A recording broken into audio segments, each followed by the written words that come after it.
wants to know if you would do this deal. He has a home that's in a C neighborhood. That means low income area.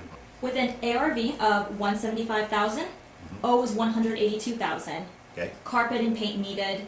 Willing to sell nothing down for what's owed and go I'm to sure. a 5-turn year.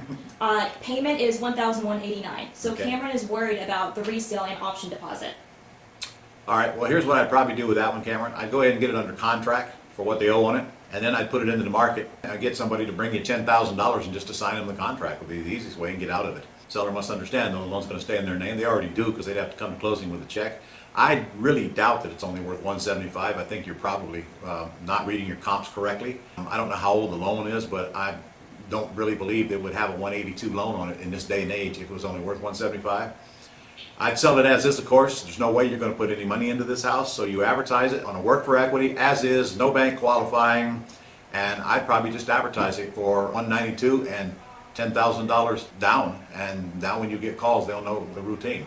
Because think about it, it's easy to get in. It's an easy home. Somebody's going to love it, and your payment is good as well. Your payment is very good for that price range, so I don't think you have any problem at all getting 10 grand out of it. I don't care what's owed on it, and I doubt your buyer will either, or I mean what it's worth.